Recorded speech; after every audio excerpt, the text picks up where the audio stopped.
Welcome back to Conquer and Climb. We are here with Cro Vro, myself, Mr. Plus, and we're back for another episode. This week is episode 7 at this point already. We're chugging along, boys. We're We're in getting it for the through. long haul. Yeah, and we have some important updates on our progress. As always, we like to start with the week in Riftbound, and so there's been some good progress for one of our resident I'm gonna buy a deck players. I won't say who on the show keeps talking about that, but we've made headway in that department at long Dude. last. Also, I just want to quickly point out, so usually we have a set recording date. We're not doing that. We had to do it a different day this week, so we've actually had 2 locals since the last time we recorded.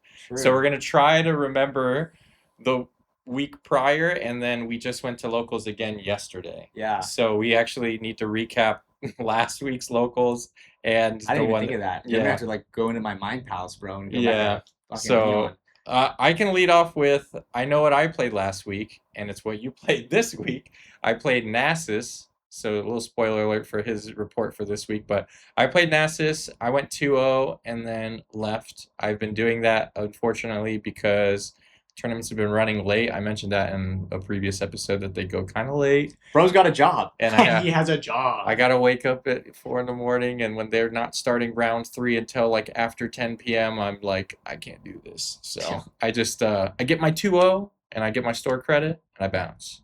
And unfortunately, that's the way it's been. But luckily, the last 2 weeks in a row, 2-0. So 2-0 on my Nasus.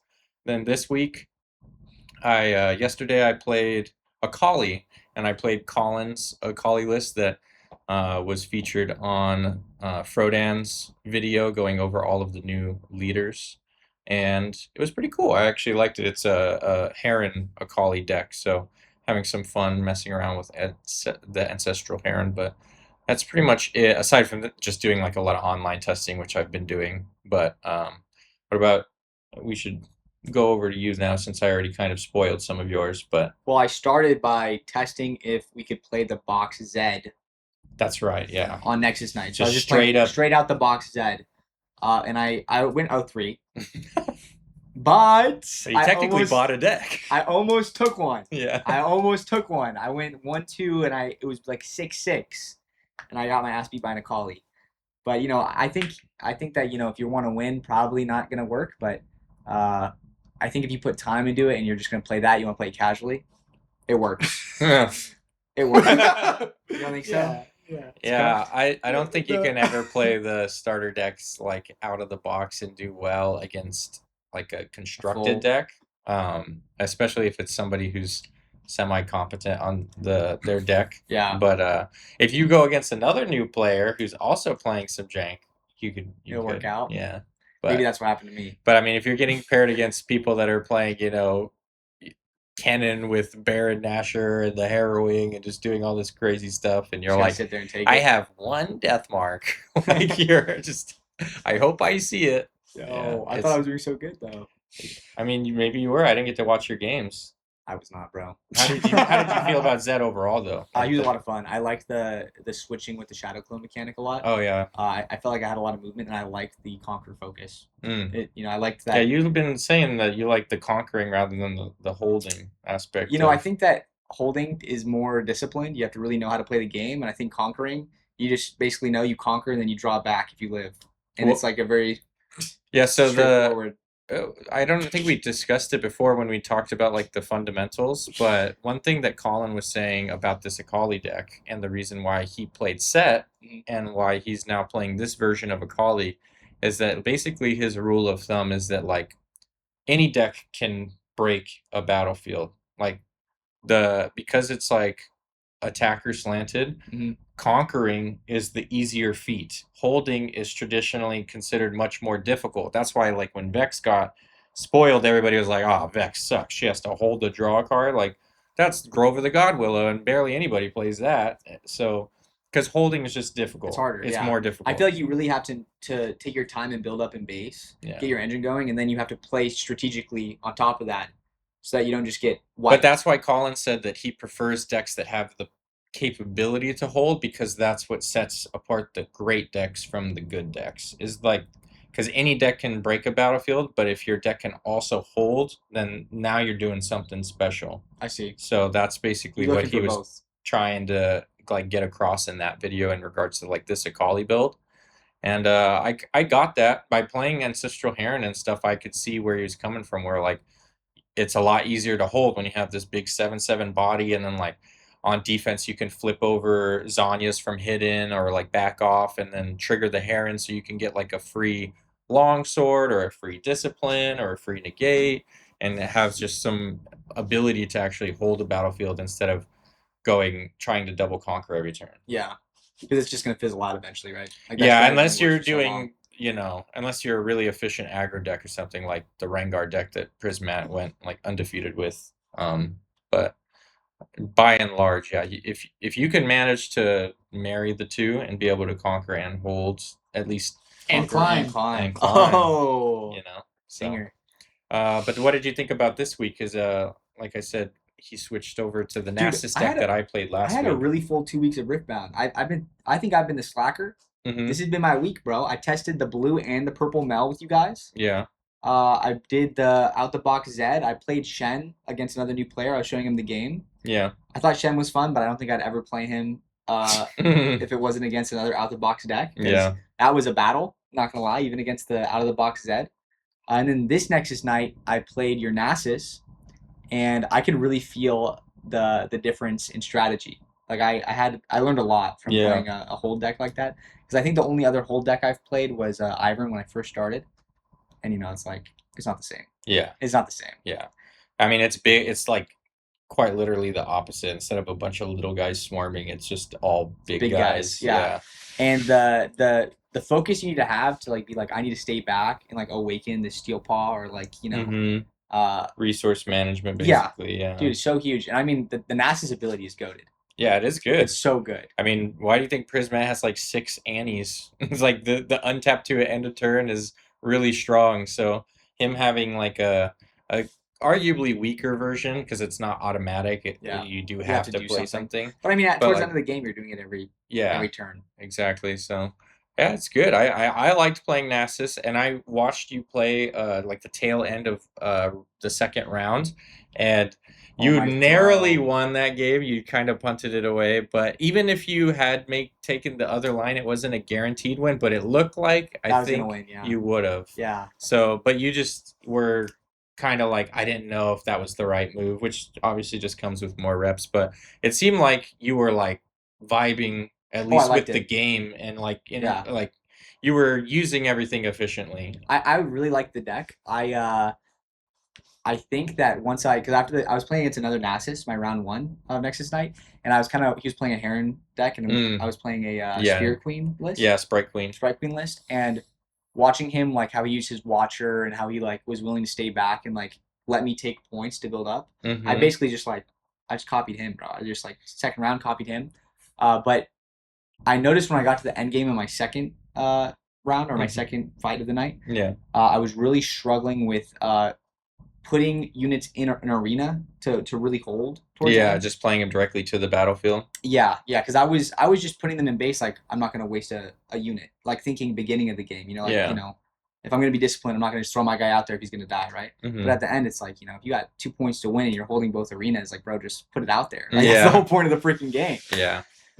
And then you trying to get the most out of the chosen champ, the green Nasus, to actually be able to get that empowered conquer to Double score conquer. 2 points. Yeah.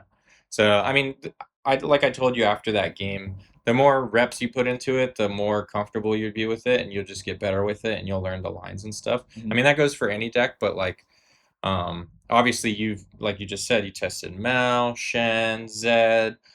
You've been just trying to experiment and find what vibes with yeah. you, what gels with you, what you want to invest in. So for the time being, you're not really like hunkering down and trying to learn the ins and outs of every deck you play. No, You're yeah. just like getting a I general want a feel. really wide view. Yeah. Because I think that I had this problem. I played another card game briefly, and I basically bought a deck instantly, and I would just go and I just get dicked down, and I'm like, I don't even know if I like this deck. Yeah, you were but I a already one spent trick. $200 on it. Yeah. I'm like, I don't want to fucking switch. Yeah. So Budget game though. I learned, bro. But this game? Yeah. This Oh, okay. Yeah, I was like, yeah. Budget game though. You're messing with me, bro. Yeah. What about you? How's your last week and then yesterday? I've been doing a little bit of the opposite of conquering and climbing. I've been losing and falling. So last week I played Zed, not out of the box. I built a version of the deck that had no direction, a directionalist Zed, where I sat there and I looked at my deck and I was like, huh, how do I make this deck broken? And I was like, well, this card seems really good, without reading the entire card text. So I sit there and I go, okay, this Endless Riches card seems pretty good. So I'm just going to fill up my graveyard, and then I'm going to run really big pop-off turn with it. Oh, it exiles my graveyard, too. Oh, that yeah. sucks. I remember watching that the first time you did, when you had like a huge graveyard. I was like, and I've been saving for this moment. And I'm like, oh, you got to banish the whole grave when you do that. You're like, oh, this card sucks. It's definitely because, and I'll defend myself real quick. The only reason why is because somebody said it was like Yawgmoth's Will from Magic the Gathering, which just says you get to play cards out of your graveyard for the turn. And I was like, doesn't happen for the turn, but, I think that's supposed to be a bomb, especially because you can't draw cards because it's a mix of Yawg's Will and this other card in Magic called Necropotence. So that's what I thought the card did. The card does not do that. The card does not do that at all. You were lied to, bro. So I sit there and I go 1-2. The last game wasn't even close. I got smoked by a Jax. I got diddled by a Jax. And in the first round, I forgot what I got diddled. Oh, Kennen. So then the following week, I said I'm going to be on the Zed train. He bros on the Zed train. I am not officially off the Zed train, but I played Kennen because I think that deck was going to be cool, and I played a miracle version of the deck. Who would have thought that you need to know threat density and which cards are actually good to play a miracle deck? Because you're sitting there and you're like, well, I have so much card selection, and you're trying to pick which card's good, which card's bad, and then you end up picking all the wrong cards, I guess. The wrong combination of each card. And it was pretty cool because I won from 5 multiple times. I didn't have any 0-2 game. I mean, I went 0-3 in the actual event, but I didn't have any 0-2 games like that. I just completely got smoked. But I did have a couple of the good old, 1-2 games. But it's okay. We are off the we tried it once. I need to be more of the Zedder. No, I was gonna say the grinder. I need to play more Riftbound because start Rift bouncing on it more. I gotta start Rift bouncing on it more because I can't be falling behind. And even though I think I know the fundamentals, I think that there's so much more to learn after playing the Miracle deck because that deck does not play itself. Yeah. That deck does not play itself because you'll be sitting there and you go you conquer Minefield. Oh, surely. You mill 2 seals and you're like, well, how do I win? Yeah, I mean, it's also just fueling the trash to make Rasa like free as quick as possible. Like it's not necessarily like a pure 1-to-1 with chain where you're like, oh, I'm trying to hit blood deck cards that I can play from banish. You're not like, oh, I want to exclusively mill flow cards.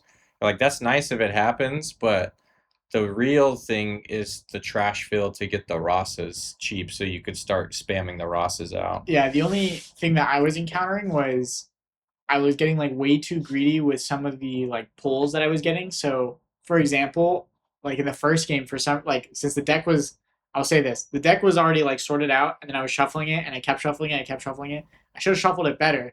Because in the first couple of turns, I see double Lightning Rush, and I'm like, hey, this looks pretty good. I play Lightning Rush, and then I'm like, oh, sick, Nocturne. I play another Lightning Rush, oh, sick, Nocturne. And I go, wait, I don't have any more runes. Yeah. So I'm sitting on the entire game on 4 runes, and I'm like, oh my gosh. And I tried really hard to get the Harrowing plus Baron combos, and No shot. every time I got them, I won. Yeah. I mean, it's busted, dude. I lost earlier today. I was testing a deck out, and he just, like, turn 3 Harrowing Baroned me. And I was like, okay. I guess I lose now. Yeah. So, card sick, deck sick. Is it my cup of tea, though? I don't think these Miracle decks are my cup of tea, only because, like you were saying, in one of the games, I had, like, a super broken board, a Nocturne off the top, like, 3 seals out. I was cooking. And then I got cooked because he broke my board. Yeah. I was like, oh, I just have to hold to win.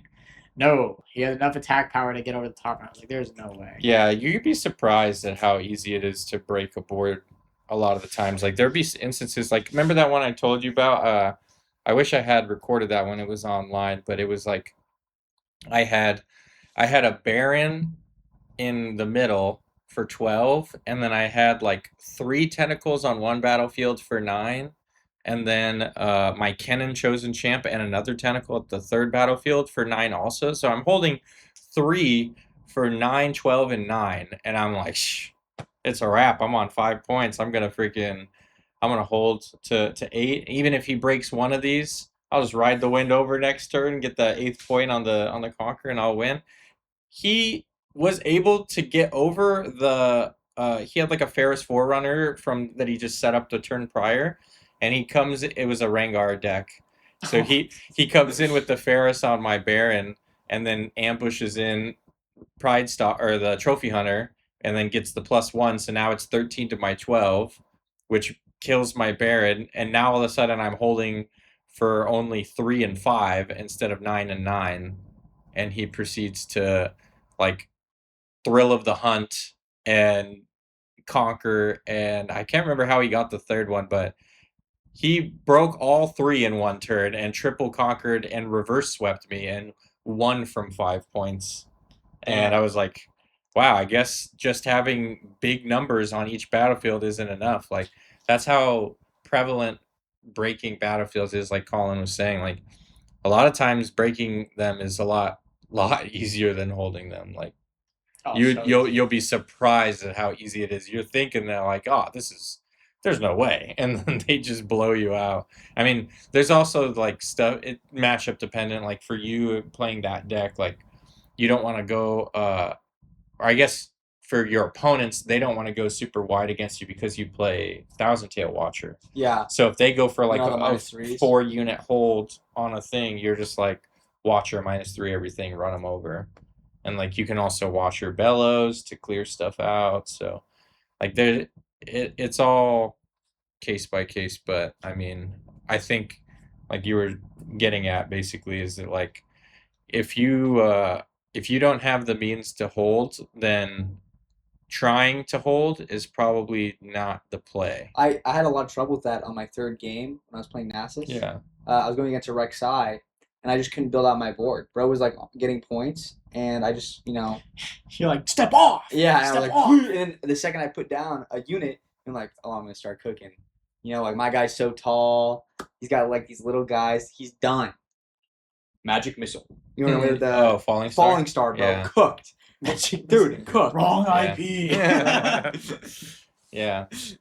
No, I mean, Falling Star is super. Like, we were just talking about that a little bit before we started recording, just how powerful Falling Star is in the meta right now. So definitely something to look out for. But yeah, it's just kind of like, I think you get duped into thinking that big numbers are enough sometimes, but it's like, especially against these aggressive decks like Orangar or like Draven, even the Kennen, like Kennen's good at breaking the board because he gets the free +2. Like he has like the free blood rush basically. It's super cool when you think about the it's super cool when you play that deck though, because the Miracle Kennen deck just plays like an aggro deck realistically. Mm-hmm. Or it plays like an aggro deck that claims to have a mid-range strategy, but it really doesn't. Yeah, like one of my favorite plays in all the Kennen decks that I've played is just like on turn 2, or if I'm going second, turn 1, if I'm playing up from the deep, make my 2 tentacles. Like they play their, whatever 2-mana 2/2, and then on their turn they go and conquer with that, and then they play like another unit in the back row, and then I'll a lot of the times I'll just play the up from the deep again on my turn 2 from the trash to get my Kennen empowered, so I can just give one of the tentacles assault and have it attack for 3.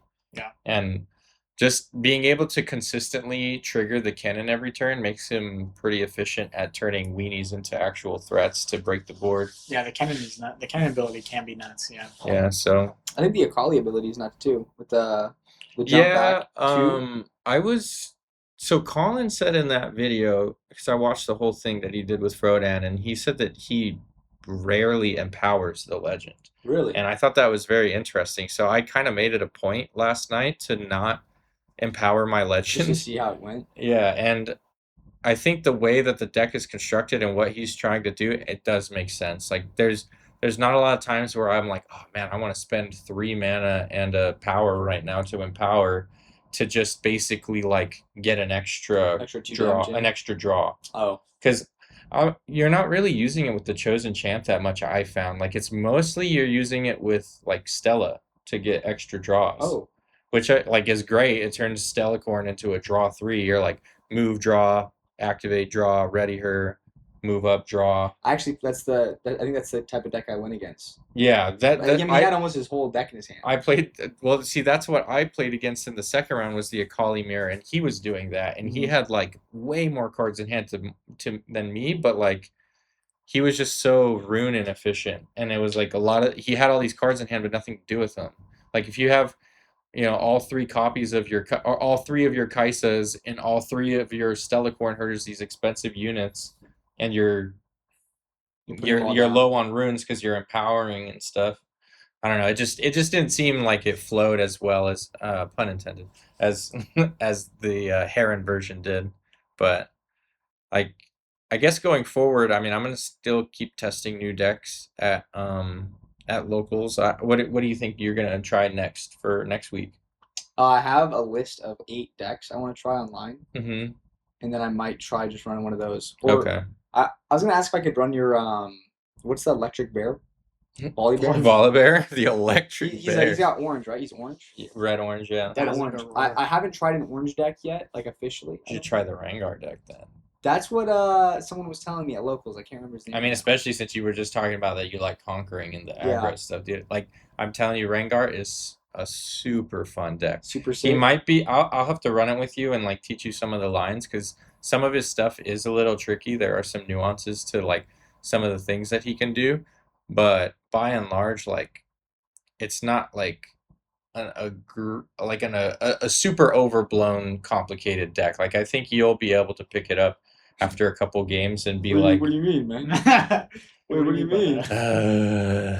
New player. A pea brain like you. Yeah, I think a fucking peon. Yeah. What about you? What are you trying to play? I want to either run back the Zed or I want to try Diana. Only because like I'm sorry? Try Diana. I want to try the Diana deck only because I think it plays a tempo strategy that I would like. Or I get back into the kitchen with Zed. Wait, so you're blue purple and he's red orange. So what does that leave me? Yellow green? I gotta play Shen? No! I mean, Yeah. you don't have over. to. Yeah, no. I have XPE fully built too. I can't wait to play that again. Yeah, because there's a big 3v3 tournament happening. Not this weekend, but the weekend after up in San Francisco, the Bay Area. What are we going? No. No. We should next time there's a 3v3 we should make a point. I want to try to. That's what I brought it up because I was like, that's kind of what I was getting at with our deck layout because the rules for the 3v3 is that you have to run all 6 domains. Oh. So if you're playing red orange, then we would have to make a legend. Yeah, so if you're playing red orange and he's playing blue purple, then I have to play green yellow. That's ass. Yeah. I mean, I'll just buy another deck, bro. And then, you can play Azir. That's broken. Oh yeah, Azir. I forgot Azir is good. Just play Azir. There is a good green yellow deck. I forgot. But bro's mauling over Azir. You have to pick all unique battlefields too, so it has to be 9 unique battlefields. So I just think that it's a cool idea for a format. I love Team Wars events. I used to do those for Dragon Ball Super all the time. Dude, we could be the goats of 3v3. And 3v3 would be fun. Like it's just fun. Like when you guys are all sitting like side by side at the event, and then just kind of like being like looking over and being like, "What's going on over there?" Like, I don't know.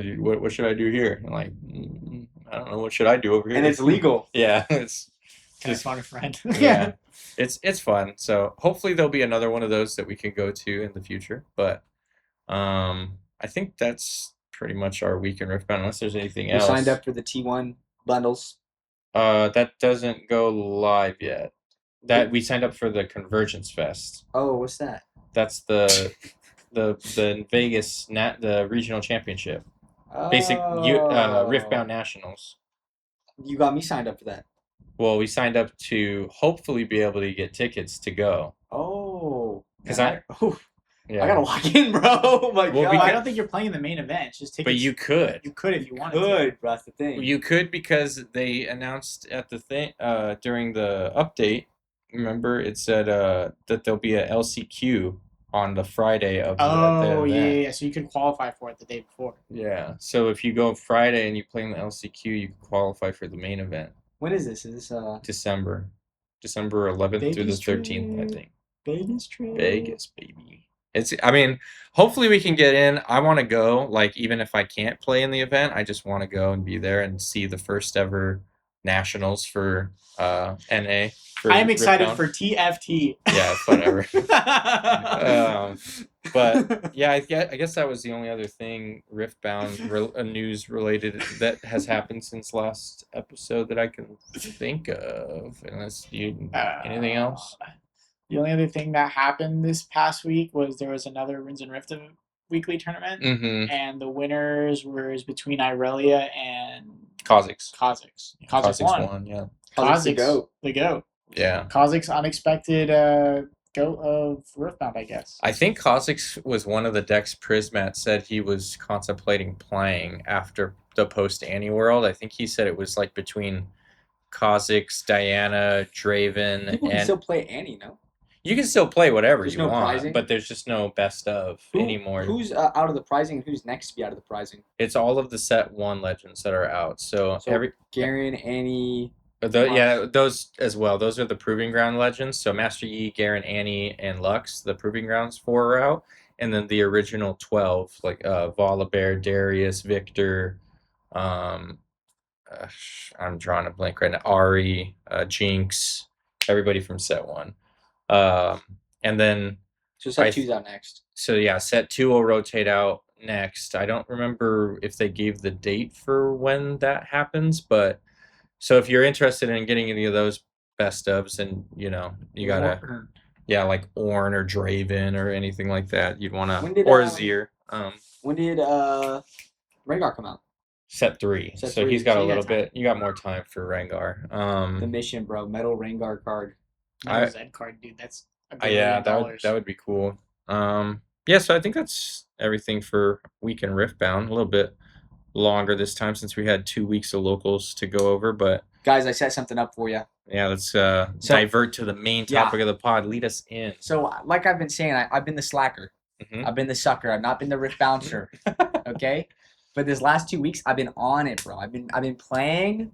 I'm the learner. So I have some assumptions that I've formatted into like a question answer format. I have a pre-written answer, and I have 5 questions, right? So I'm going to read it off my phone, give you guys a question. You answer what you believe to be the truth, and then I'll give you my pre-written answer that I cannot change. And then we'll see if I'm a dumb person or not. How does that sound? Is this like Family Feud, like survey says? Like just you're grading yourself against our answers. Exactly. Our answers, and I'm like, he's been more on it than I have. Yeah, we'll see who's more right then. I might be the most right. I guess yeah. So then you would okay. See. Yeah. So we got the wise one here. He knows. Hopefully. You answer first. I'm the assumer. Yeah, and then you're the final.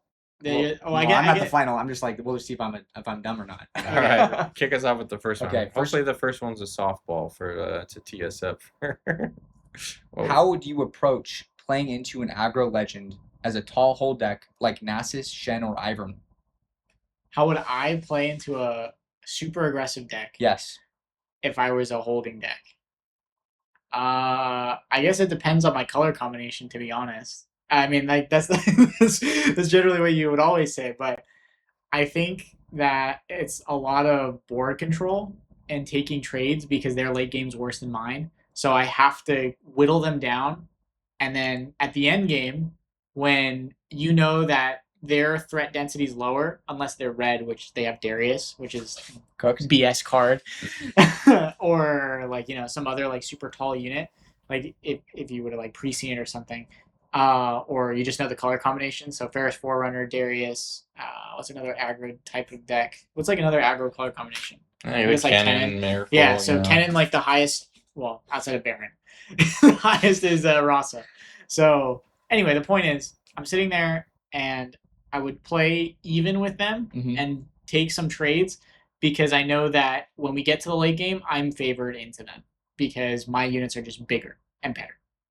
Just bigger mainly, but for the most part, probably better. Yeah, I think it's definitely matchup dependent and comes with knowing the matchup. Like if I was against Rek'Sai, like I know what their game plan is. They're going to be playing a lot of lower to the ground creatures, and they're just going to be like dead set on trying to conquer and proc the legend as much as possible and get as much value off of playing cards from the top from the legend ability as they can. So I would, with that in mind, like you try to play to out their strategy. Like I guess the way that, like, a good example is like I played against a Rengar today with like a control pike deck. And so since I've played a lot of Rengar and I know what Rengar's trying to do, I'm like playing specifically to stop them from enacting their game plan. Okay. And that's kind of what I feel like your position is as like the defensive, like control-y hold deck. Like we brought up the Ezreal deck that won, and how like a lot of the times in those games you'll see Ezreal be down like 7-1, and it looks like he's like his opponent's about to win. Yeah. But it's just like he said, you grind them out and whittle away their resources because in the late game you're going to have a stronger late game, and like in the late game for like a Rek'Sai, that having a bunch of 2-mana 1/1s, 2-mana 2/2s, and whatever isn't going to be able to hold up against the bigger threats you're presenting. So a good softball, right? Sure. Good soft, because I said playing into an aggro deck, you need to use your clear spells, even if it's suboptimal, to stop them from swarming you with units while building up your strategy. That's a pretty good answer, because I actually did that today in that matchup against Rengar. Like, not even just using your clear spells, but using your bodies to clear units, just to keep them on an empty board. Because, like for Rengar, for example, a huge portion of his game plan is ambushing, but he needs units on board to be able to ambush. Like Frodan's latest video with Houses Are Big, going over the Shen deck, Houses Are Big was talking about how like you need to be able to keep a unit in base, because one of the strongest things you can do with this deck is attack with a unit from base and then ambush and buy to stun something. So like, because that's one of the best things that you can be doing, like if you can't get a unit in base to be able to do that, it hinders you like crazy. Yeah. And so that was kind of like my approach against the Rengars. Like outside of Trophy Hunter, who can just ambush in like a Deadbloom Predator whenever he wants, the rest of his ambush cards need to be in on an attack, basically. So if you keep him on an empty board, they can't do anything. They can't do what they want to do. He's going to play his cards suboptimally, and then he's going to exactly, and he's losing the value of the +1 off of the Rengar effect. Because if you're just playing your stuff to base and pass, then like your leader's doing nothing for you. Yeah. So I think that was actually a good point. Your answer. So kudos. Boom. Red Vi is ambush too. Yellow Vi. But isn't Rengar orange? Yeah, but I was talking about Shen in that. Okay. Instance, yeah, that was from the Houses Are Big, bro. Sorry, yeah. I thought we were talking about Rengar still. I did too. No. I was like, well, you can't play Vi in that deck. All right, next one. Okay. This is more of a statement, but I want to hear your thoughts. Okay. Over relying on drawing the right cards means that you are hot garbage, and your deck should be well rounded enough to compete on a bad draw. Blaming your draw is a chud move. I mean, that's every card game. I agree with you. That's every card game. Yeah. But at the same time, there are low rolls. I will say that. You have low rolls, but in this game, though, the low rolls are kind of mitigated because the game takes so long. So you have that many more draws to kind of even it out. That's funny, dude. And there's a lot of draw power in the game. Because, like, in literally the same video, Houses Are Big said basically the same statement. He was like, I mean, that's just kind of card games in general, right? Like, I draw the good cards and my opponent draws the less good cards, so I win. Like, that's just kind of like the variance of playing TCGs. Assuming skill, and also how Yeah. bluffing. But like how- at a how- base how- level, like if you were to boil it all down to like the simplest definite yeah. thing, you're just like, draw better than your opponent. But you can't blame your draw because then you're never learning and getting better. Well, that's just that's why he was saying like if Yeah. you like you can't really use that as an argument because like technically every TCG ever like that That's applies. it. Yeah. Yeah. If I draw better, I win. Like duh. Yeah. So It just don't- played perfectly. yeah.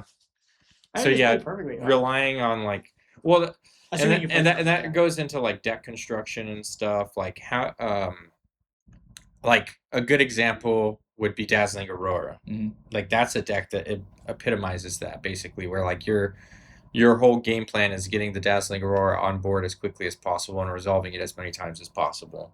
So like if your deck can't win unless that happens, your deck is like kind of bad, which is how I've always viewed Dazzling Aurora decks as like this super high ceiling, but super low floor also, where they could just like last week when I played Nasus, I played against Jace Aurora, and game 1, he just annihilates me. It's like gets Dazzling Aurora on turn 3 or whatever. It's just like he does the mobilize into Catalyst into Aurora, and I lost. So I'm like, okay, and I didn't build a sideboard that week, so I didn't have like gear hate. I'm like, well, I guess I'm losing this match because I don't have anything to kill Dazzling Aurora.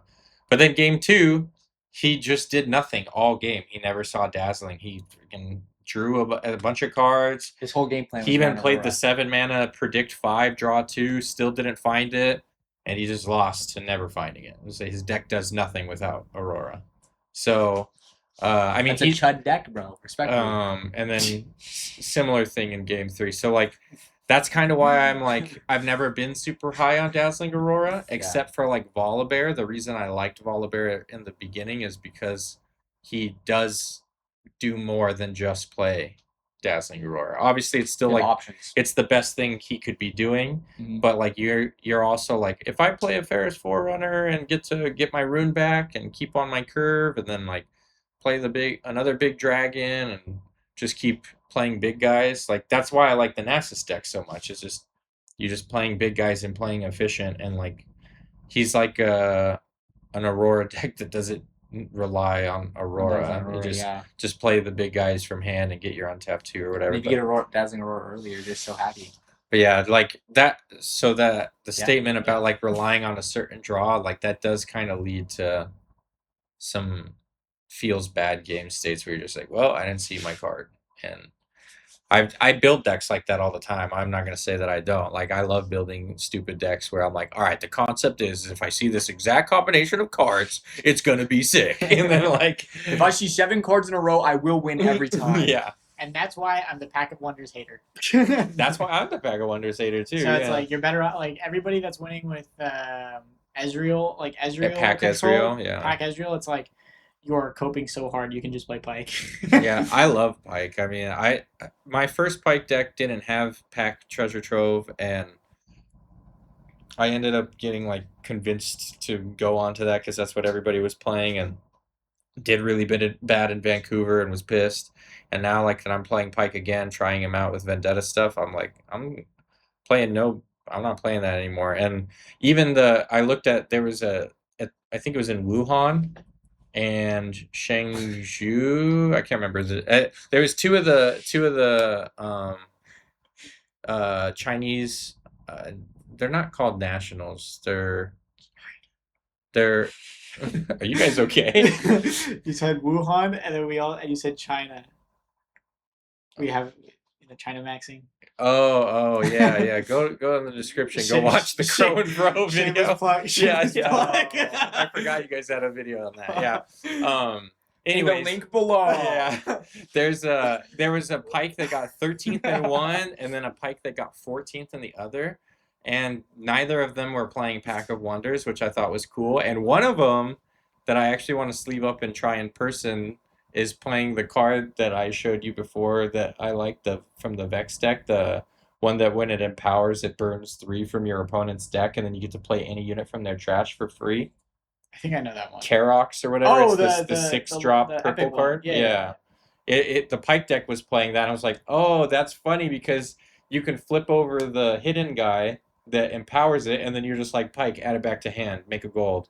And then next turn you're like, Oh, because it disempowers afterwards. yeah, and then like next turn you're like, I'll use that gold pike made me to hide the same guy there again. Yeah. Like, so that seems pretty cool. I want to try that out, but yeah, what's Yes, they're chuds.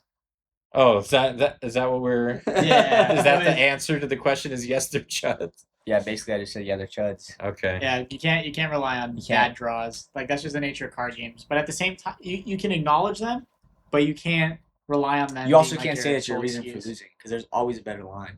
I feel like, or Well, you should always be able to think well- there's a better line, so you're improving.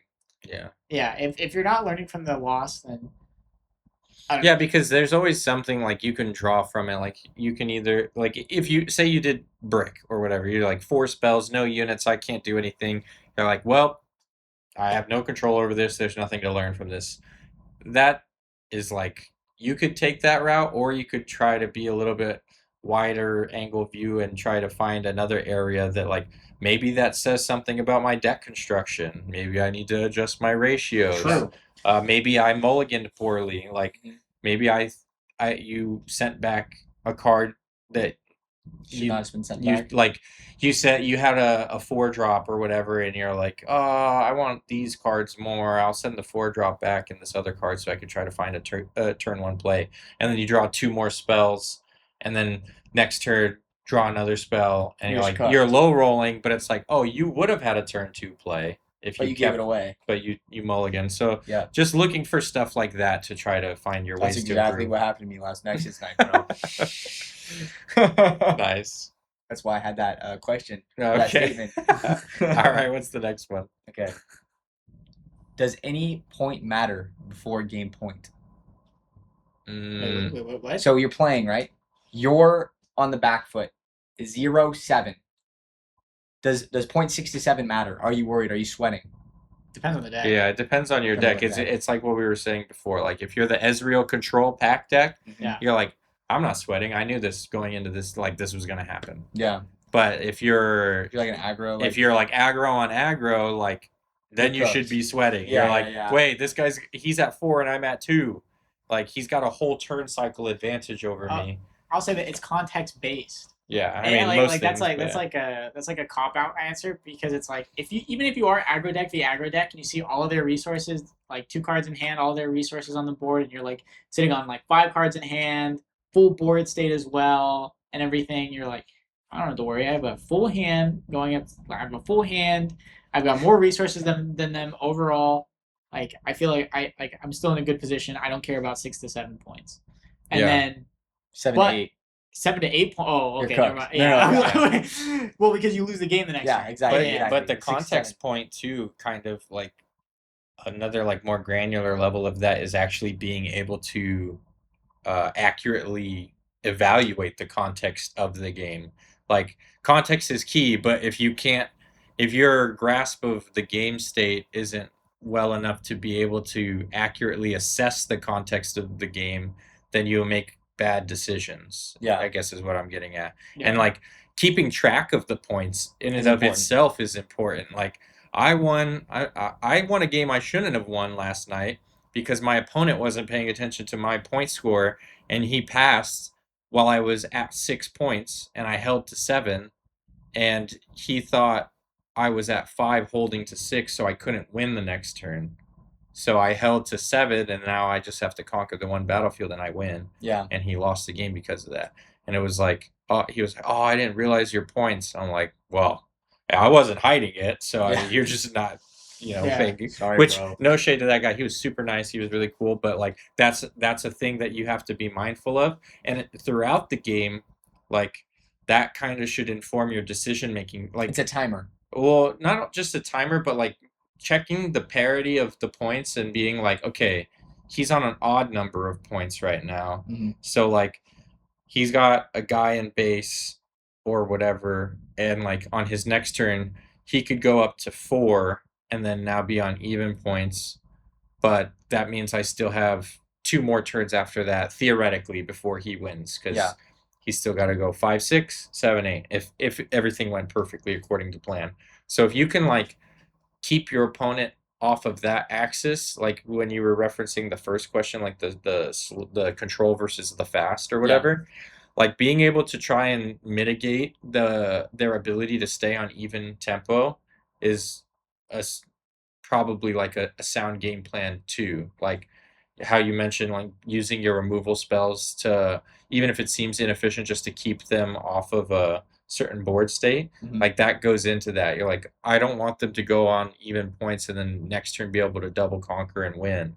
Like if I hold them to 5 here, that buys me 2 more turns. Yeah. Now I'm not like, oh, it's all or nothing right So even here. if you're behind, you can still catch up your board state. Yeah, because if you're at 5 and you have the ability to stop them from going 6, even if it seems like it's inefficient, if you stop them from going to 6, that means you bought yourself a full turn of breathing room, because now next turn the best they could do is go to 7 and then you come back the next turn. But and obviously that could be different, like in your case, how you were at 5 and had you pulled back the Nasus, because of his empowered Double Conquer Conquer. 2, you can cheat the system, or like you mentioned with the harrowing, being able to win from 5 points because you're like Conquer Baron. So Baron Conquer. yeah, sure. But I mean, that's kind of like, there's niche scenarios where that applies, but by and large, keep them off even points and try to just be mindful of that point scoring tempo. Interesting. Yeah. I wouldn't have thought of that. My original. Wait, did you go ahead? Say your point. My original thought was that if you have the ability to follow your game plan, looking at their points is just going to pressure you into making a suboptimal decision. But then I played that Nasus game where I basically lost because I didn't take advantage of the double conquer, and I could have won via a conquer worth 2 points. And I'm like, well, I mean, all the points kind of matter, but it's more like a timer. Like you just have to be aware of like what changes based off of. Yeah, and like it's knowing your win conditions and your outs and stuff, like and being able to surprise your opponent with something like that. I mean, obviously the Nasus isn't much of a surprise. Like it starts in your chosen champ zone. They know what it does. So it's like they know that if you empower it, you have the ability to do the 3 points in a turn and throw it off. But like the Baron is more of an example of like a surprise, like, oh shit, I wasn't expecting them to go from 5 to 8 this turn. I wasn't playing around the Baron. So there's some other instances, like for Rengar. This was more prevalent back in set 1, like with Annie, scoring on your opponent's turn with Ride the Wind. And that I've never seen that before. Yeah, you can do that a lot, actually. Yeah, and you can do that with Rengar because of his specialist or signature spell, the Thrill of the Hunt. So like there'll be time like that lets him ambush anywhere, right? Yeah, you banish one of your units and then play it to any battlefield. So that lets you score on your opponent's turn, and it can completely throw off like the point scoring tempo. Yeah. Ooh. I mean, the finals that Sam Sherman was in against Allen back in Vancouver when he almost won with Rengar, there was that whole thread about like how he missed lethal like technically, because of this super niche, intricate Thrill of the Hunt line that he took, and like could have taken advantage of it because of Targon's Peak. But yeah, there's definitely exceptions to the rule, but like I said, by and large, if you focus on just like trying to keep track of that even point tempo, like that'll do a lot for you as you continue to develop your skills. Try to keep them off the even points. Keep them on off points. And I will say this also. This is general card knowledge. Is even if it is like 0 to 7 or whatever, it's like a super bad situation that you could be in. The game isn't over until it's over. Sometimes, and there are some cases where it's like I just straight up can't win. Like you have no backline, no units, and they're at 7. Okay, scoop them up, buddy. But if it's like 7 and you still have a chance, the game's not over till it's over. So don't tilt until it's over. Yeah, lock in. That's true too. Because you'll lose more games from tilt if your opponent's high rolling. Than you will from an actual skill diff. From an actual skill diff. Yeah, I mean, I've won games where I was close to that, where I was like, I'm about to tilt and be like, this is over, GG, and then you end up finding the line. Like I had that today in one of my Pike games with a opponent who had like 3 units on one battlefield and 2 on another, and I'm like, I had just like a bewitching spirit on board and like a traveling merchant in base. I'm like, well, I have 2 might units that have no chance of breaking this board. But cooked. so I thought it was over, and then I top decked freaking Falling Star, and I have Fizz in hand. I'm like, wait a minute, I think I might have just figured out a line. I'm at like max runes, so like Brain blast. Falling Star, kill that guy. Fizz, Falling Star, kill those 2 guys. Then I have Starcross today. I'm like, Starcross, bounce Fizz and that guy, and then he's got 1 guy left, and I'm like, play Fizz, Starcross, Fizz, and your last guy. And he was like, how did you just wipe my whole board? And I'm like, But my 2 might unit, conquer, I win. I was like, I can't believe I got out of that. So yeah, so like you said, sometimes you just like, it's not over till the fat lady sings. You gotta hang in there. It's not over till it's over. Yeah. All right, what's the next one? Okay. This is another statement. Okay. All aggro decks are worse than Lilia. Whoa, I don't know about that one. Wait, to be all honest. I think if you're playing purely an aggressive deck and you're the sprite generator, that's just better. You always have resources to I conquer can't with. argue with him because of Chris. Like, all I can think about is how Chris keeps showing up with Lilia and saying that, I don't know, it's the best deck. I'm like, and You will always have a resource to conquer with, for Yeah. sure. Well, you That is can unbeatable. dump your okay. I see what you're saying because the Lily ability cost 4, tap Lily, play those Yeah. right move in. and it's cheaper for every sprite you have. But well, you need to have sprites. That's what I'm You saying. always have a sprite. Well, you always have like a way to. You're always generate gonna have something. Okay, I think that it's. I don't think that's the case because if you are something like Rengar that has generally bigger units, Mhm. and you're more aggressive with bigger units, you will win. Like because the sprites can only be 3. You know what I mean?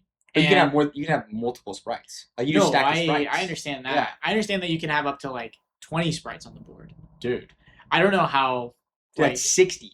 Well, but Lilia that's the also thing is, has like, the Vex problem. I mean, obviously she's not as prevalent, I guess, right now. Like, I haven't seen that card being played a lot as much, but it is one of those brick walls where, like, as soon as you run into Vex apathetic, you're like, this deck sucks. Like, Yeah. I can't. So that's another thing is like if you're playing as Lilia, right? Yeah. And then let's say you play against a Draven or an Annie, mainly probably a Draven right now, Well, yeah, Draven can farm you too because, like, because they can run Vex, and Vex will just shut down your entire game plan. and not only that, like, if you are like frivolously throwing away your sprites because that's kind of what the deck does, right? Yeah. You're like, oh, they're temporary, they're gonna die anyways. I don't care, just vomit my sprites at them. Like, if you're giving combat wins up to Draven, he's just like, I love drawing all these cards. Yeah. Thanks for all the sprites. Yeah, I think that it just depends.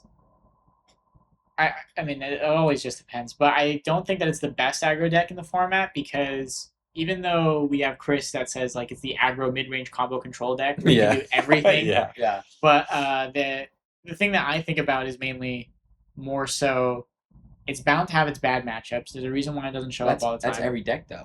I know, but Yeah. the thing is that if you're playing against something like Irelia, Mhm.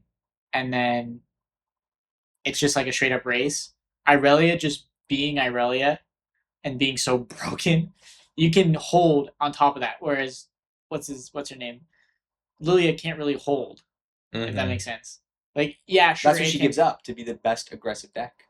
But that's the thing is that you can all like. She's like that's all she does. She has the freaking. Yeah, I the think, I guess turbine- based off of turbine his point, like, If you're only being aggressive, Yeah. But the thing is that you're just worse because you'll fold to so many more things. yeah, but I guess in the context of what his question / statement is, it's just like if you're playing like a pure aggro red deck wins for our okay. Magic players, like Lilia probably is the most like red deck wins. Like, I'm just gonna throw my guys at you every time. Ironically, blue and green. Yeah, I know. Ironically, blue and green. But I mean, because even Chris said last night, it's just like, I don't know, it's just 2, 4, 6, 8 them. Like, you just double conquer every turn. And Lilia is really efficient at doing that. So, you're just like Sprite Fountain, Lilia ability, conquer. Next Yeah. turn, like Sprite. it's free if you played a Sprite this turn? No. Oh. What? Then how are you playing Sprite Fountain and... Oh, I guess you play Sprite Fountain, then you conquer 1. Yeah. And then the next turn, You get Sprite another Fountain, and then you Lilia. add Lilia, so you got 3. Conquer. So you're yeah. at 1, 3. Turn 2. Yeah. 1, 3, And that's 5. specific if you go turn 1 Sprite Fountain, yes. But Best aggro. but I mean you can play like freaking 2 mana, whatever, Scuttle, I don't know what the Lilia decks are playing now, Raven Bloom Student. Some random 2-drop, and the next turn 2-drop plus Sprite, double Conquer. And then the turn after that can be Sprite Fountain, Lilia ability, Sprite 4, and then then the next turn Sprite Fountain makes you another Sprite. That's all gas. So you're like Sprite 6, and now all of a sudden you're at 6 already, and they're like, oh shit, I have to worry about them potentially winning next turn. Yeah, because 6 is like the magic number in this game. Yeah, I know. You said like that the points matter until like 7 to 8. Yeah, it's actually like more often than not, it's 5 to 6 is like the actual magic number. Like once you get to 6, that's when you're like, okay, they can win at any point. Like they can just double conquer win. So like 6 is the number you want to try to avoid at all costs.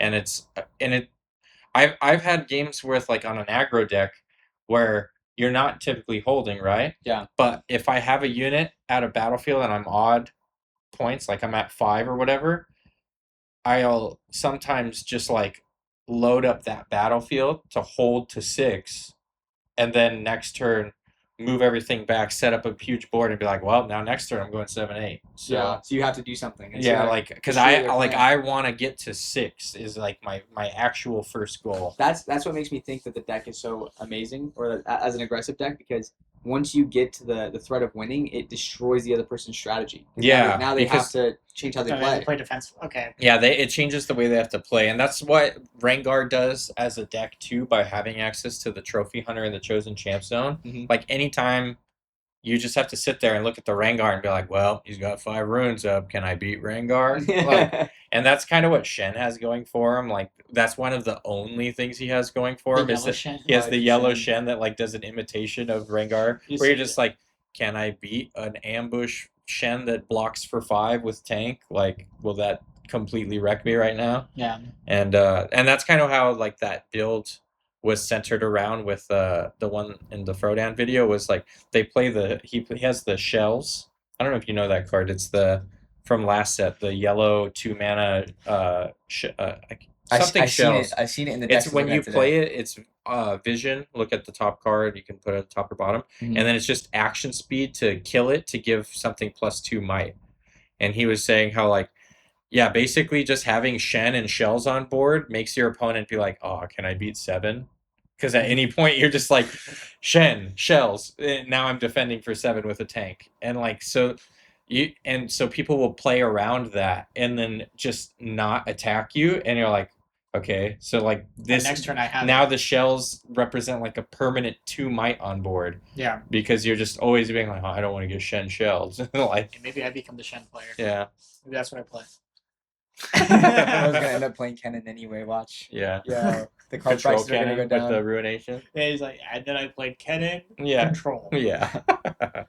Okay, so I want to add one more thing. I think I still don't think that Lilia is the best aggro deck, only because she would have to pivot so much to shore up some of the other matchups that I think it always ends up falling short of being exactly the best. Like, it has the highest aggro ceiling, but I think if it fully goes into an aggro ceiling, I think it still loses to a lot of different types of decks in the format. I came to my conclusion that Lilia is the best aggro deck because every green-blue steals her flow, bro. They're all trying to generate sprites as as a sub strategy, and I don't think I've seen any other deck get more free conquerors than Lilia. The sprites are very efficient at getting free conquers. I mean, Sprite Burst is a super strong spell that you see in a lot of blue decks. It's in Lux, it's in Jace. So we're playing Lilia. 3 Lilias. I mean, maybe we all copy the Iali 50. No, I will. It used to be the Iali 80, now it's the Iali 50. But yeah, I mean, I will agree only on the basis that Chris is a believer, so I'm a believer. But I think if I was like if I were to use my own independent free thought, No, I don't do would that. I Wait, no, would stop there. I would We don't not do that pick here. I would not pick Lilia as No. my favorite or best aggro deck No. Because it still personally. lacks the card advantage. You know, like even though blue green inherently has card advantage, the best aggro decks in the past have always had either card advantage or some way to like cheat. So like Annie, cheat 2 runes, restand. Draven draws cards. Before that was, I'm assuming, Rengar, I guess. Or Rengar's after that, but yeah. Rengar would be after. Sorry, Yeah. after that would be like Rengar. Yeah. Or was there another aggro deck during Unleash meta? that was really good? Rek'Sai is a good aggro deck. Okay, well, Yeah. then Rek'Sai is cheating because you get to play the cards off the top. If you reveal a card off the top. Yeah. So Rek'Sai is cheating. You get to reveal the cards off the top. Yeah, they're doing And then something Rengar. like fundamentally like quote unquote broken or like breaks the normal paradigm of Riftbound. Yeah, I'd say that at least with Rengar, it's you Nidalee. You just have Nidalee that you can play. Just ambush in general. I remember back in what was it? Maybe our first or second episode, you were talking about how like ambush is so busted you can't negate it. I can't defy ambush. Like, yeah. So Dude, that is broken. yeah. Dude, that is. I don't see what. I mean, that's why I always said that the quick draw equipment are so good. But you can still not so fast quick draw equipment. No, you can't. Not so fast. Yeah. The gear one, the counter target gear, not so fast. That's the whole thing. You have it in the Nasus deck. Not so fast doesn't stop them from equipping a gear. Not it breaks equipping, it. but you counter the spell. What You do counter the gear. So they play their so not so fast. They play the longsword. Not so fast. Counters the longsword. Get rid of the longsword. Wait, really? How Wait, does it work? are you serious? Yeah. You can't counterspell longsword? Dude, thank No. God. Dude, thank God I didn't play not so You're fast. lying to me. No, why do you think it's so good? Why do you think Draven's spinning axe is so busted? You can't counter it. It's just like I thought that was here the you whole go, point of the 3 card. might. I thought not so fast is the card. That says This- if your opponent chooses one of your units or gears with a spell or an ability, negate it. Oh, chooses. Yeah. Oh, I thought you could counterspell gear with not so fast. I thought the other line of text was you They can have- counter gear. Why No, is it a sword counter turning to you can flowers? counter your gear being targeted. Oh, so that card is way worse than I thought. I thought you could counter gear with that card. There's That's no- what I thought it was too. The only like counter gear would be like action speed. In this instance, if I was quick drawing out a long sword or a Draven axe, So you would have to have like action speed removal, like acceptable losses or a factory recall to bounce it back to hand. so gear. So the only things that are counterable are spells straight up. Yes, You can't counter gear. Correct. There's no gear But counter gear, spell. but gear is kind There of is chud-like. now. Yeah. There's the one that you were running in the sideboard. The well, I mean that. When they play a okay. gear, banish me to banish it. That's the closest we have. Isn't that why no one plays LeBlanc anymore? LeBlanc. No, LeBlanc. LeBlanc is. I don't know Awesome. what happened to LeBlanc because I still think that deck is strong, but yeah. I mean, that's kind of what like the whole principle of like the shells just sitting there and being like permanent 2 might on Yeah. board. That's why I like Longsword because I'm like, okay, I'm gonna play this as a combat trick for +2 right now, But then and later, even if they out it, I get the Longsword back, and then now that's +2 I could use again in the future. see, I didn't. I need to sit there and read all the cards. Because- Like actually read the cards and not just assume because I thought not so fast you could. Dude, I was looking at the Counter gear. picture. It's a sword that turns into flowers. Yeah, me so I was like, too. let's break the gear. It's turning into flowers. No, yeah, it does not do that. Okay, see that. Okay, now I understand. So spells are technically like some of the worst cards in the game because they're the only ones that get counterspelled. Whoa, don't say that, bro. Whoa, You're yeah. Is that like, the next question? no, you're fucking on my whole flow right now. Yeah. What the hell? No, I mean that's true. They're the I only love thing that gets spells. counterspelled. Not if Dude, I yeah. have my empowered Mel. Get out of here, Oh, bro. dude. Kill Okay. me. Are you ready? Yeah. So I think that I know your guys' answers to this, picking up off of context clues from the last one, but I'm gonna say it with full confidence as if I just wrote it. Okay. All right. Are yellow and orange decks the chud decks of Riftbound? Yellow, orange. So what are the last? So there's Poppy, there's Set, Trash. Good. and there was one more. Fiora. Fiora. Mid. Okay. I have my answer. I don't think the yellow orange decks Wait, are the isn't- chud decks. Isn't Rengar yellow orange? Red no, orange. red Orange. Okay. Was there a yellow orange deck in this set? No. Yeah, I'm best. Oh, and Bessa? Oh. Yeah, I think that they're not the chud decks, but they are definitely the weird decks. I think yellow's a weird color because it It's like I a think supporting I think center that color. specific combination lacks in draw power very heavily. Like yellow and Yeah. orange, both individually don't have a ton of draw power in them. There's a couple of cards that make up for it though. Yeah. Like you have cards like Hidden Blade, and you also have cards like Nidalee Yeah. that make up for it. There's definitely stuff, but like none of it feels like super cohesive in like the same way that like blue green does with like Stupefy, Discipline, like all of these Yeah. cards that kind of work well together and draw cards and do the same thing. So I will. like Sorry. no, you you're good. I will say that they genuinely feel like enemy colors though, if that makes sense, because the yellow card pool is like weenies and kill your own units and Death like knell stuff, death knell yeah. stuff and everything, whereas the orange card pool is big creatures kind of, or a lot of big creatures, but mainly just either overrate smaller weenies or big creatures that are good. Okay. And that's why I think like the two good yellow orange decks in the past, at least when they were being played well and performing well and being quote unquote good, was because like Set was gaining extra value just by being able to keep his units alive off the leader power. So like Yeah. that's just like back less to the what we color were pool. talking about, like you're cheating the game system. Like And then on top of that, a lot of the weenies were also above rate. So like Pit Rookie yeah. is above rate because it's a 3-drop for 2. Mm-hmm. Yeah. And then like Fiora was kind of The circumventing the weenies. weenies by The making weenies. them bigger This is what with we're calling the two equipment energy Yeah. by cards. putting BF swords Yeah. and The stuff weenies, on them bro. to make them bigger, to make them mighty. So like, how have you not heard this before? never Oh, I heard guess this. he hasn't played Yo, a board I- state. I- yet. I- I I was say- listening. I'm like, what do they mean by the weenies, bro? Yeah. He kept Okay, saying it. in Magic, there's like an archetype called white weenies, where you Yeah. just a mono white deck and you Yo. play a bunch of like they're just like super low to Hop the ground, off but my they're white like weenie, super bro. like Yeah, well, Victor's a weenie deck too, like just a bunch of freaking all his 1/1 recruits. Rift But- bounce on my white weenie. Dude, that Victor, Shut up. that Victor that I played against though yesterday, I was like, man, Victor's a lot better now. Like it sucks that he got his best stuff got rotated out because I've always had like I never have played Victor seriously. I've never like sat down and like grinded Victor and tried to get good with it.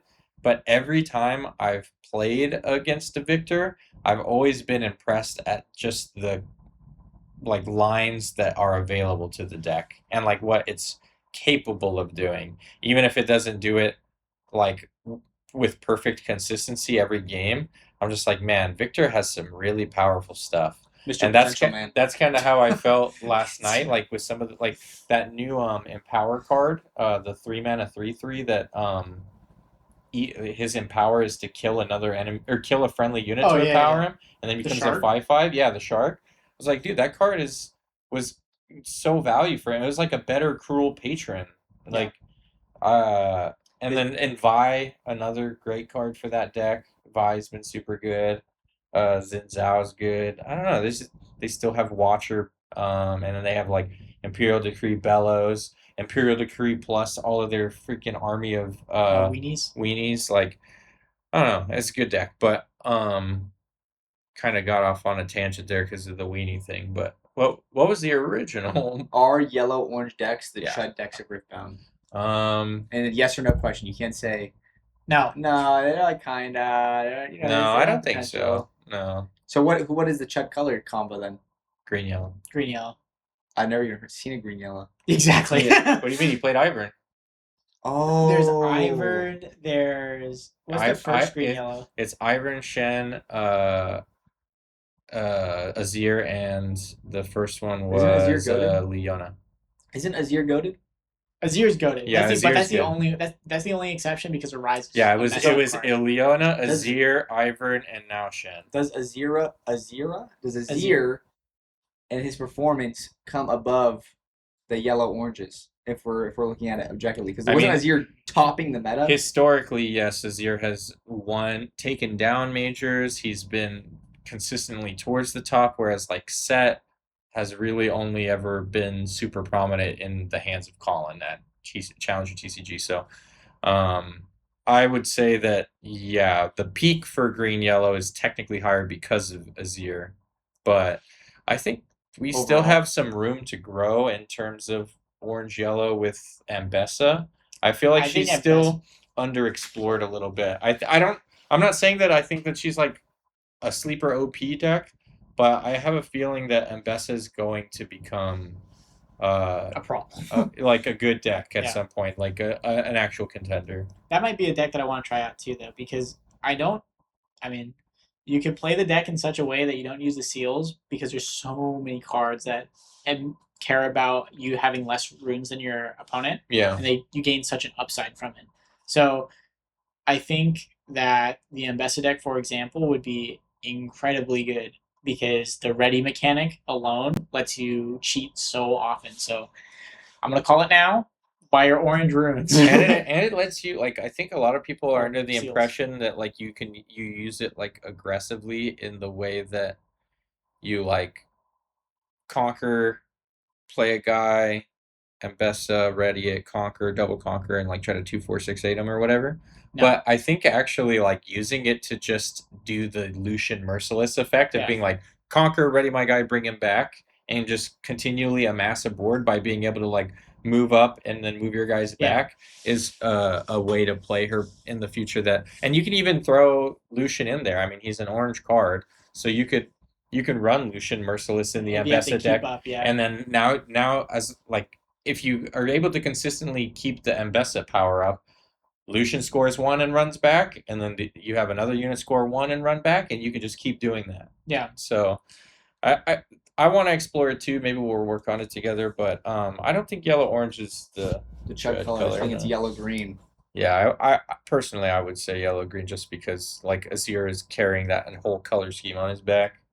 Well, that was my final question, but I did say with confidence that I think the yellow orange is the chud decks because I've never seen the combo, but I've also never seen yellow green. So yeah, well, there's a couple of There was a couple of Mbessa decks last night at locals I saw, so people are definitely giving it a try. So we'll see. I didn't get to watch any of their games and see how it was performing.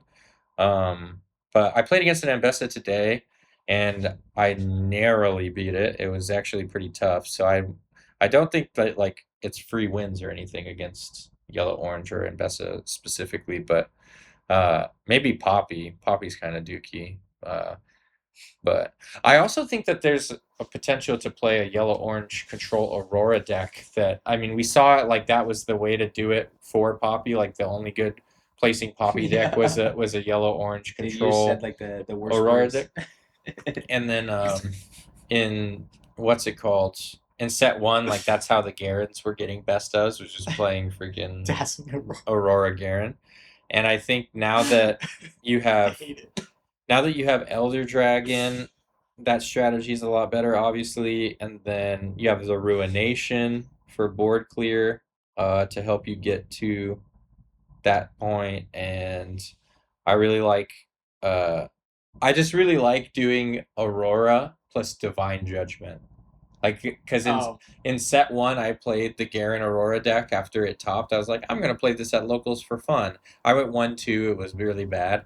But... the one game where I got to do like Dazzling Aurora and then like bring out 12-drop Volibear, and then the next turn play Divine Judgment and completely board wipe both of us and send us both back to 2 runes. And like he's sitting there with 2 runes. And I think it was a Victor player, so he had like his Victor Chosen Champ and a Recruit as his 2 units that he chose to keep. And I have my big old 12/12 Volibear and Dazzling Aurora, and then like off of the Dazzling that turn, I hit like Harness Dragon and like kill his Victor.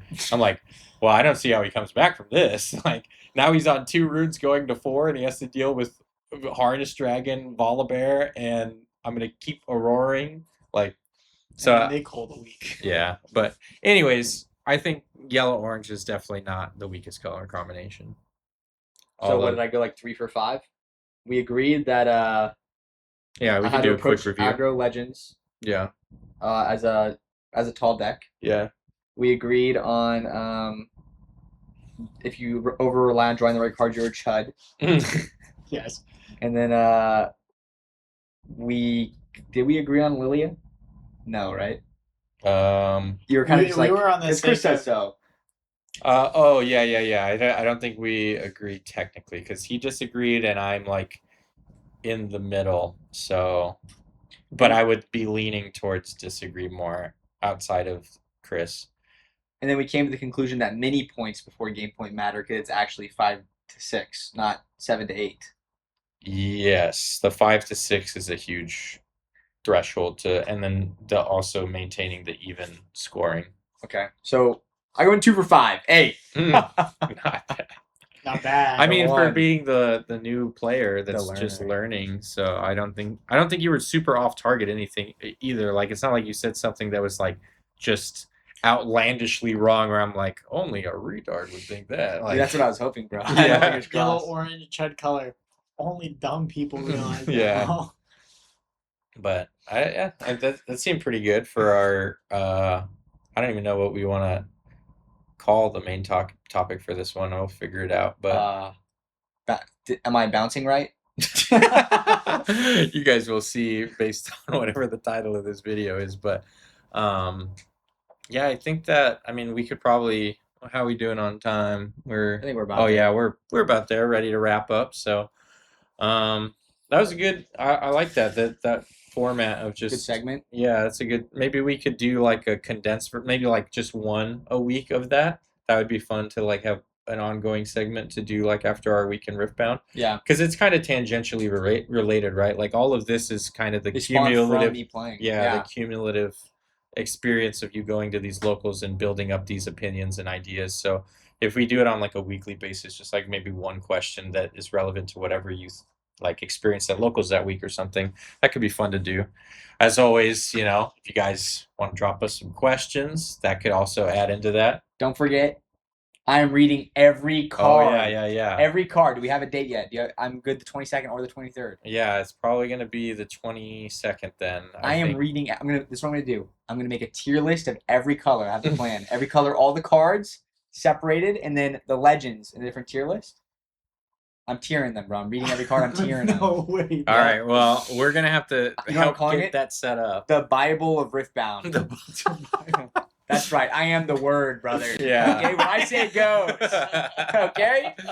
Okay. So then we'll keep you guys posted on that. Also on the content front, if we can get additional gameplay videos out, I'm working on it.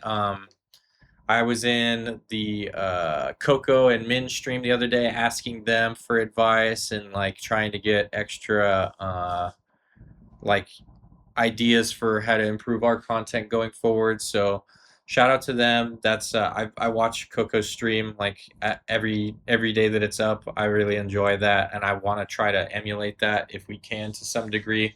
Obviously not to their level, but got to start somewhere, because I think just the live gameplay and interacting with the chat and just it's a vibe I really enjoy. So if we could do something like that, probably closer to what Sam and Anu do on their channel, because they do it at like Anu's house, and that's kind of what I was assuming we would do here, like get the setup going in our stream setup here, and being able to try to do something a little bit similar to that. But more details, we'll work on it. Always trying to improve. So if you guys have any suggestions on that front, any other content you'd like to see, please let us know. Just trying to really keep this train going and grow as we can. Conquer and climb, you know what it is. Yeah. So, anything else, guys, before we? Shout out Cro Vro. There's a new video out. Oh yeah, today. Today Well, it's out. Yesterday, I guess. yeah, when you're seeing this, it was yesterday. So, and then by the time you see this, I should be confirmed to be doing the Runes and Rift stream for this Saturday. So tune in. I don't know what rounds yet, but I should be there. So I'll get that confirmation for you guys. Please come by, support. Shout out Runes and Rift, friend of the show. Always trying to keep that constant flow of great content and streams going, and I'm really happy to be part of it. So I'm gonna keep getting those casting reps in and work my way up to an RQ one day, hopefully. To go. Yeah. Surely. You'll get Surely. us. You'll get us creator passes into all the stuff. For real? We get custom Conquer and Climb passes. It'll be sick. And then we owe to the main event. Yeah. And on that note, don't forget to Conquer and Climb. see.